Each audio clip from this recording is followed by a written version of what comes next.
Ayan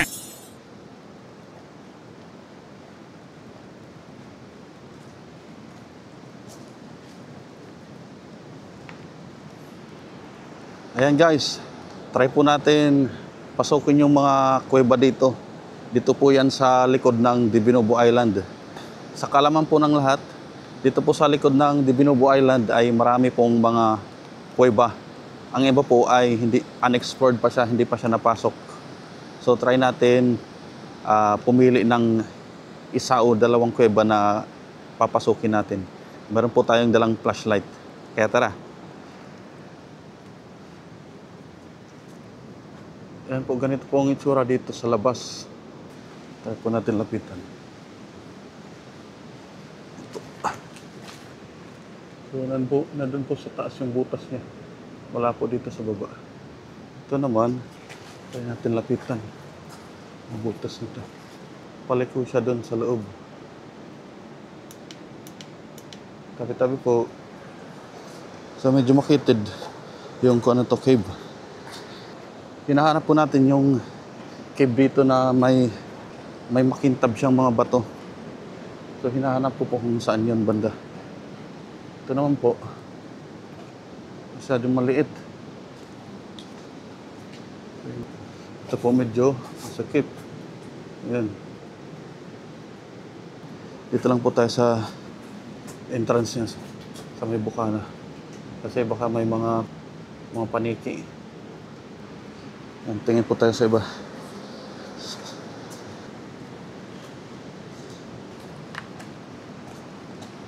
Mukhang ito yun yung kuweba na may mga bato siya na makikintab dun sa loob. So medyo paakyat po siya. May wall siya dyan sa paanan. Kaya kailangan nating akyatin dun. Medyo mataas. Try po natin silipin.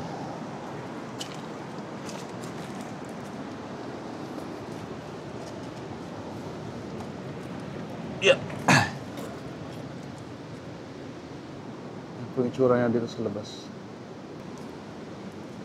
Yan po yung entrance niya. Okay, sakyatin natin. Yeah.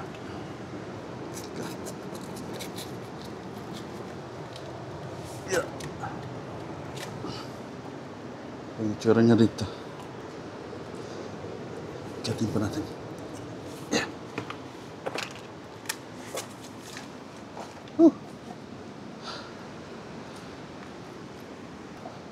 Marami siyang butas. Meron po dito. Dito rin may butas din. Tingnan natin. Yan po. Maluwag po yung butas niya. Parang interconnected po yung mga butas niya. Parang nakakatakot po pumasok. Yes, parang nakakatakot pumasok. Mag-isa lang tayo. Yeah. Medyo postpone muna natin yung ating pagpasok. So, hanap tayo ng ibang araw na may kasama tayo. Papasukin natin yung kuweba na yan. Dapat may kasama po tayo. Ito naman, sa kabila, medyo maliwanag.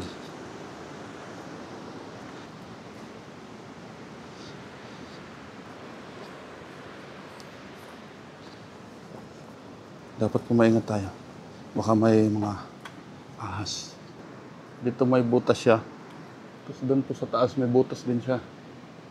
Dito po yung tsura niya. Pasok po tayo ng konti. Tabi-tabi po. Yeah. Yung tinatawag nilang lababo doon. Parang lababo siya.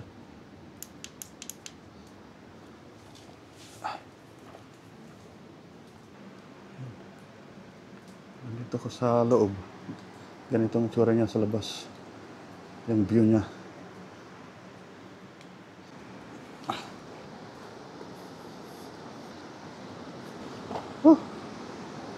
Yes. Medyo nakakatakot pumasok. Madilim sa loob. Tsaka mag-isa lang tayo guys. So baba na tayo guys. Ayan, bababaan natin. Ayan, dahan-dahan po guys. Dahan-dahan.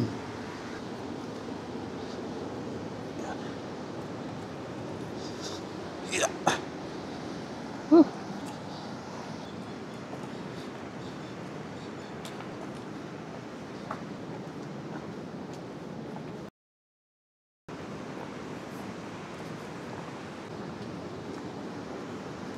Paikot po ito, pupunta doon na sa barangay. Yan, mga bangin po yan. Doon po sa taas. Yan po yung bukid ng isla. May isa namang kuweba dito. Lapitan natin sa may bunganga. Tabi-tabi po. Madilim. Huwag natin pasukin yan. Madilim din. Diretso tayo guys, pauwi. Alas 12 na siguro po yung oras. Yan po.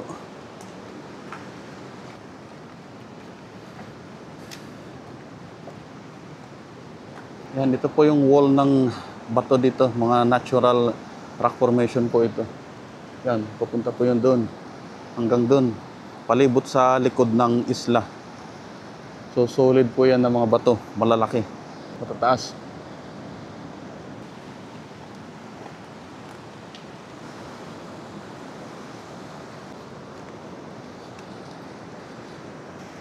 Yan guys, may mga shells dito.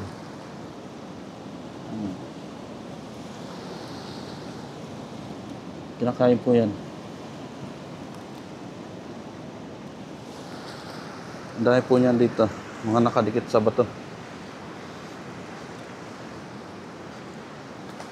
Ayan. May dala pa po tayong dadaanan na paliko dyan.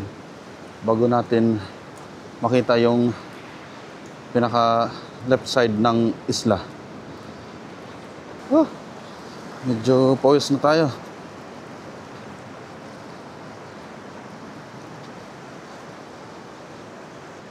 Ayan. Yeah.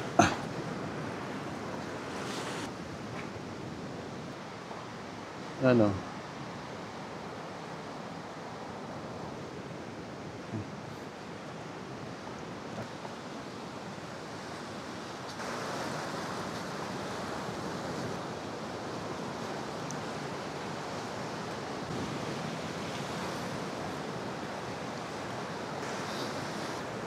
Mababat to.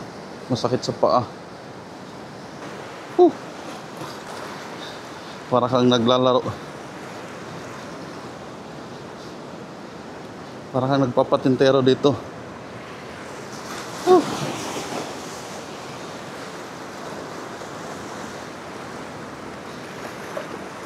Diyan na po yung destination natin. Malapit na po yan sa barangay. Natin bumaba. Yun na. Huwag lang mabasa yung gamit natin. Mas madali pala dito sa baba maglakad. Kesa dyan sa taas, mababato. Matutulos yung bato. Medyo may malalim siyang part dyan. Kailangan natin umakyat ulit. Akyat ulit. Ayan, try po natin dito mamingwit. Magandang spot para mamingwit. Mukhang makakahuli tayo. Hopefully. So, lagay ko muna yung mga gamit ko.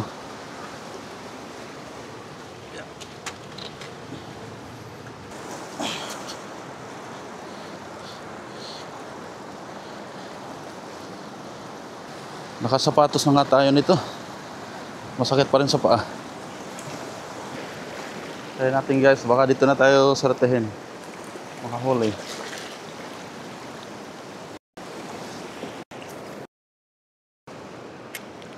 Oop! Medyo may kumakagat. Mga... Kuhan, kung tawagin dito, pugot.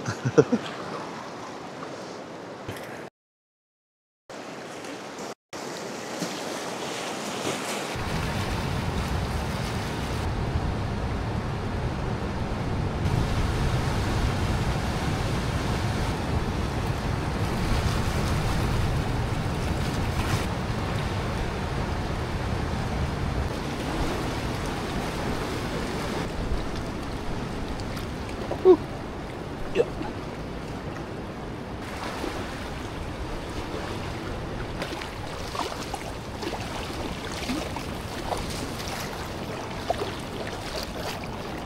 15 minutes siguro namingwit tayo dyan. Hala. So may nang isda ngayon. Medyo makulimlim dun sa may doon karagatan sa Pacific Ocean. Oh, malalim dito. Malinis ang tubig. Medyo diretso lang dito ang daan. Kaya lang malalim na. Dito tayo. Medyo malalim dito.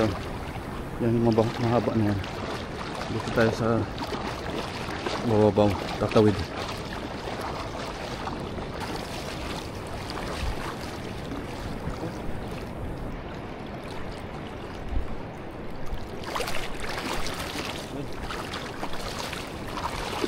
Papunta na sa barangay.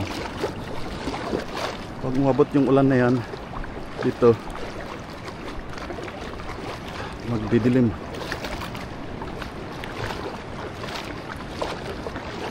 Kailangan natin lang yun.